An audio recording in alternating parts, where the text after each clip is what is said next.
Retro.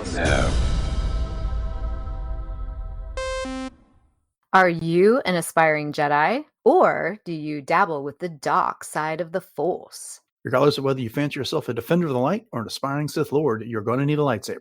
Podcast Stardust is pleased to partner with Saber Masters, the creators of high-quality, durable, and affordable lightsabers. Saber Masters is preparing to launch the Ultimate Lightsaber 2.0, and right now you can get 2 for the price of 1. So, check out the link in our show notes and go get your Ultimate Lightsabers from Saber Masters. And don't forget to use our referral code STARDUST to save $10 at checkout. And each purchase using our referral code helps support Podcast Stardust. Hi, this is Fred Tatasciore, and you're listening to Dennis and Jay on Podcast Stardust. The Force is strong with both of them.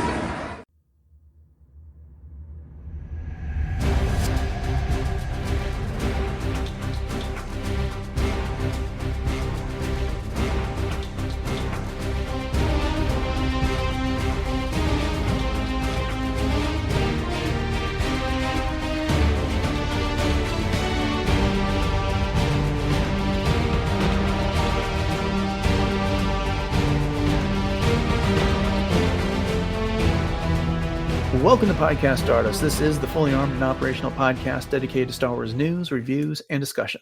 I'm Dennis Keithley. And I'm Jay Krebs. And it's Friday, so that means it's time for our weekly look at some Star Wars news. But before we do that, Jay, where can we be found around the internet? All right. Well, we are very easily found on Instagram, Facebook, and X at Podcast Stardust. All right. The distance line, the signal's boosted to maximum output. The shield is down. We are now broadcasting to the galaxy. So our lead story this week is that there is a new documentary that will be coming out that chronicles the life and legendary career of composer John Williams. And it will be called Music by John Williams. Very apropos. This will be debuting at the AFI Fest on October 23rd. Then it'll have a limited theatrical run before it arrives on Disney Plus on November 1st. I'm assuming that limited theatrical run so that it could be eligible for potential Oscars and the like. Of course, we all know John Williams as the composer of all the Star Wars music from the 9 saga films. He's accumulated 54 Oscar nominations over the course of his career and has 5 wins. Some of the people that will be featured in this documentary will be some of the people he's worked with in the movies, including Steven Spielberg, Kathleen Kennedy, Frank Marshall, Kate Capshaw, J.J. Abrams, Ron Howard, George Lucas, Lawrence Kasdan, and Yo-Yo Ma, to name a few. It'll be directed by Lawrence Bozereau and produced by Steven Spielberg, Ron Howard, Brian Grazer, Daryl Frank, Justin Flavey, Sarah Bernstein, Justin Wilkes, Meredith Colfers, Kathleen Kennedy, Frank Marshall, and Lawrence Bozereau. So when you have that many producers, you know you're someone important. Yeah, no doubt. This is pretty cool. I got to tell you, this kind of, I don't know what this is going to look like and what's going to be at the end of the day. But of course, Ron Howard did the documentary on Industrial Light and Magic. And so I'm really glad to see he's involved with this. And, he could be involved with this because John Williams has done music for his movies before. But this is promising. I mean, probably the most iconic composer for music in the movies of all time. I can't wait to see this. Oh, yeah. And Bozereau said it best when he said, this was an important story to tell, not only because it's about one of the greatest composers of all time, but because of the message it carries about the survival of orchestral music and musicians. And that sums it up perfectly.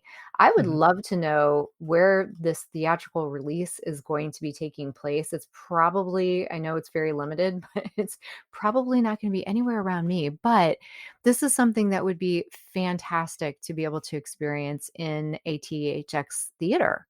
With the premium sound and everything. I mean, just absolutely amazing. But I suppose once it comes out on Disney Plus on November 1st, you could always, put on your headphones with your Bluetooth and listen to it in your own ears that way too. Yeah, without having any knowledge of the plans, I am guessing it's only going to be in a few select cities like LA and New York and for a week when it's all That's said what and I'm done. saying. Like, it'll never be anywhere around me. Right. I don't expect them to be able to see it down here in Texas either. And this is kind of like the Netflix model, would be my guess, where they put out a movie in the theater, again, very limited run for a short time, just so that it can be eligible for the awards. And then it's right there on the streaming platform in short order afterwards. So Yeah. yeah, but no, that quote by Bozero, and there, I hope I'm pronouncing that name right. I don't know, but about the survival of orchestral music. That's no idle statement there, because back Hmm. in the 70s, all those movies were using soundtracks that were moving towards things with like electronic synthesizers and the Right. like. And Steven Spielberg, who went to George Lucas and says, "I've got your guy," and introduced John Williams to him. So, in the rest is history from there. So Yeah. this is going to be huge. Oh, indeed. And it really laid the groundwork for what we have in the theaters today. I mean, you even think about the MCU and the type of music that they use. I mean, all of the composers that have come since. I mean, Michael Giacchino, and I mean, we could go on and on and on, Alexandre Desplat, and all of the other composers that have since worked with Star Wars. I mean, Kevin Kiner. I mean, they've all been inspired by John Williams, and the reason why that music exists in those types of works are because of John Williams. So, yeah, it's very fitting that they're doing this. Mm-hmm. Mm-hmm. All right. Well, moving on, in the world of Star Wars television and likes, we have a confirmation that Sigourney Weaver will have a role in The Mandalorian and Grogu. We addressed the rumors of this back in episode 730, but while she was speaking with Deadline at the Venice Film Festival, where she received the Golden Lion for Lifetime Achievement, she was asked about this, and she confirmed that she's playing a role in The Mandalorian, which will be directed by Jon Favreau. And she said she got to meet Grogu for the first time the other day, and she's going to finish filming that before she goes to London for The Tempest at the end of the year. Deadline followed that up by asking, and then your work conquering all the major sci-fi franchises will be complete. Is it a fun part? And she says, very. I'm looking forward to it. I can't say much about it right now, but it's fun to bounce between all these different universes. So, of course, she's been in Alien, she's been in Avatar, she's got to do a little bit of everything there. Oh, yeah, absolutely. So, do we have any speculation on what she's going to be playing in this movie? Do you have any idea? I mean, we speculated a little bit back in episode Right? 730. I mean, I could see her being an excellent Imperial. I could see her being a fantastic Mandalorian of some sort. It could be any number of things. You know, something akin to Pelimoto. I don't know. What do you Mhm. think? Yeah. Well, it's funny when you say Palimoto because when I opened up one of the other news stories that had this, on Instagram, I honestly thought it was Palimoto at first. And I was like, Ah. "Oh, wait, no, that's Sigourney Weaver." When I saw The Mandalorian and Grogu, and then I glanced at her photo and I thought, "Oh, I wonder if maybe they could be, like her sister or, something along those lines that maybe she could be a mechanic as well." But yeah, but she would make an amazing Imperial. I could totally see that for sure too. Yeah. I guess the other thing about this is that, we had the confirmation from D23 that they had begun filming The Mandalorian and Grogu a few weeks prior to that. Mhm. But just to see that, she's accepted this role and she's working on it now before she goes to London at the end of the year, we were kind of for so long in a holding pattern with this movie. It was announced, we knew it was the next thing that was going to go into production, but then we just didn't hear anything about it. And now we've Mhm. gotten a sizzle reel at D23. We've got an actor that's in the movie talking about it. That's pretty cool. We were just lamenting not having the buzz Yeah. for an upcoming Star Wars movie and how different things were. And I feel like that's really started to turn around the past few weeks. It really has, yes, and we've had a few of these cons to thank for that, for sure. I mean, San Diego Comic-Con and Fan Expo up in Canada, and, now we're gonna be having Dragon Con, as we were recording this in this coming weekend, so that'll be interesting. I know Dragon Con isn't a hotbed for Star Wars stories necessarily, but you never know. I mean, there could be some unexpected kinds of things that could come out of there as well. And certainly. And then, of course, by the time we get to Star Wars Celebration Japan next April, Oh, then yeah. I expect we'll start to even get more news about that. And there'll probably be an even bigger sizzle reel or a clip or some sort of a teaser trailer for it at that point as well. So Mhm. Yeah. it's all full steam ahead from here on out. So, Yay. okay. Well, this is not going to be a long news episode. We got one last story, and that is Rosario Dawson was at Fan Expo Canada, and she was asked her thoughts on playing Ahsoka in season 2. and what she wants to do. And she says, I think I'm hoping that there's some levity and some lightness that can kind of come to her. I really like that kind of spunky energy she had when she first came on the scene. I know that rubbed some people the wrong way, but I really dug that. Natasha has very much has that spirit and form. So I'd really like to be able to play with that a little bit. But I love it because Dave compares the sort of evolution of Ahsoka very much in the frame of Gandalf. And it's incredible to experience someone with that kind of level of expertise and power still have places to evolve to and transform to. And as he does it, he becomes lighter and the spirit, and there's more smiles. It's funny, and that's kind of what I would love. So I got lots of things to say about that, but what do you think about that quote? Well, the first thing that hits me about that is just because you know how I felt about the Ahsoka series and Mm-hmm. that it didn't feel quite like Ahsoka to me. And there were so many reasons for that, which I have since reconciled. It was a very different Ahsoka. It was a very different time frame, and she was going through a lot of different things. But I do feel that Ahsoka did come back to a lot of that levity kind of towards the end, after she was able to reconcile some things. Mm-hmm. And she was able to, you could see the smiles and you could see a little bit of that snarkiness again. And obviously there's some other big things that she's dealing with right now as we left her in season 1. Mm-hmm. But, I do think that there's definitely going to have to be, as much as I like that idea, there's going to have to be a delicate balance that will need to be struck there, because, you don't want to overdo that, and play too much into, oh, this is just playing into the old Ahsoka. So I know it sounds like I can never be happy, but that's not what I'm trying to say. But I do think at this point, since we've painted it such a different picture of Ahsoka at this point, that there's going to have to be, like I said, just a really fine line that needs to be drawn there in terms of where that spirit ends up. And I think if it's done well, it'll be amazing to see on screen. But what were your thoughts? Well, one, yeah, I thought about you when some of the criticisms you had of Ahsoka when we were reviewing it when it first aired.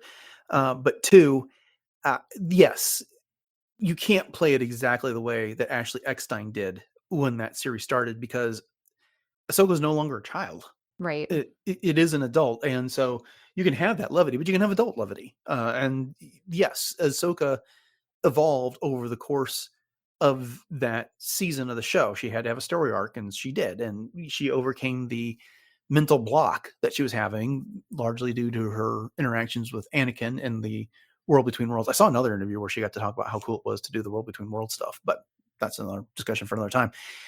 And the other thing is that stood out to me. It's like, she says, I really like that kind of spunky energy she had when she first came on the scene. I know that rubbed some people the wrong way, but I really dug that, which reminds me something else you said about how you didn't Mhm. like Ahsoka when we first started watching the Clone Wars. And of course, we just started our Clone Wars rewatch recently. So, Right. uh, now we've got this reference to that. And I like the fact that Rosario seems to know all about this stuff. That's pretty cool. Yes. We've always said that, the actors don't have to be Star Wars fans, but it's just kind of cooler and fun when they are.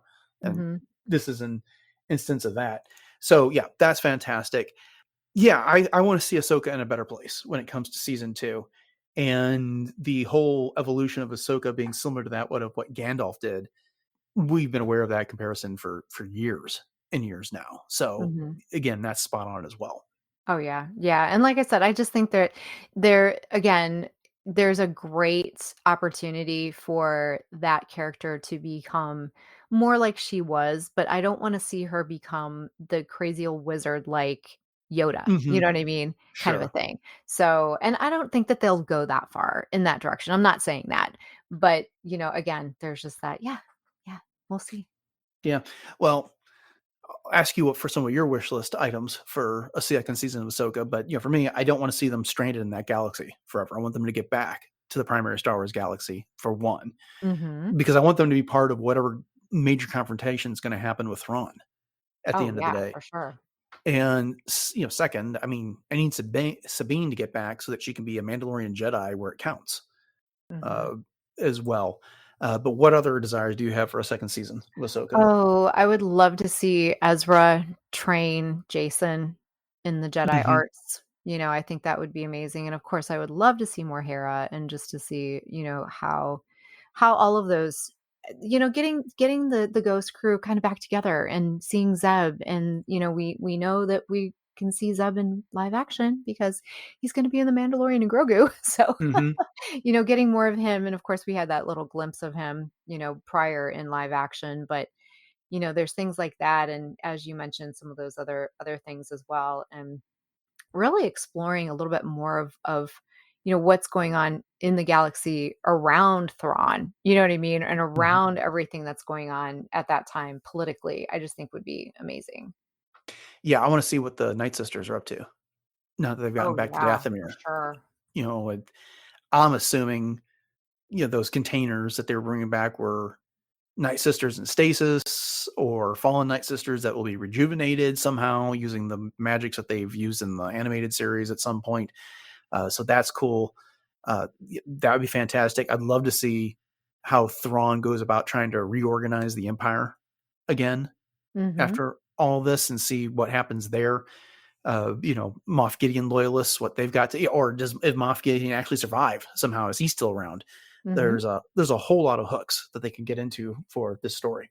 Oh, for sure. Yeah, and of course we need to find out what happened to Shin Hati, and Hmm. kind of working around that whole thing as well, because of Bale and course Skull. Balin Skull, yeah, and we don't have Ray Stevenson anymore, so there's that. But and the whole thing with Peridia, I mean, just the idea of how it's so drawn to the Force, and Force beings are so drawn to it. You know what I mean? Like, you've got the Hmm. Night Sisters, and you've got the Pergil, and you've got, all of these other things. And so, yeah, it's just, there's something about that planet that is, I think we need to explore a little bit further too, because of course you have the Mortis gods, which Hmm. that's another one. Now that we're talking about it, I'm like, oh, then there's this, and there's this, and Yeah. there's this. So, my brain is going in all like 50 different directions, but yeah, I mean, that's a big one too. I mean, and how that all ties in.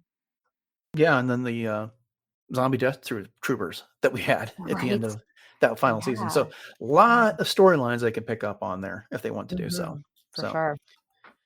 all right. Well, the last thing out there is that Star Wars Outlaws is now available this weekend. I need to get on downloading that. And so I can try and check it out. I don't know that I'm going to have time for it this weekend, but look for us to come back and talk about that at some point in the future when we've had an opportunity to play through it or watch the cutscenes and such going forward. So that'll be content for a later day. Yes. All right. Well, again, brief episode, but that was just not a whole lot of news to go over this week. But with that having been said, thank you all for joining us for it.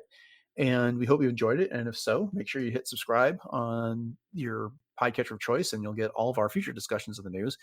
You all seem to like the news. It seemed to be like our week in, week out highest downloaded show. So there's that.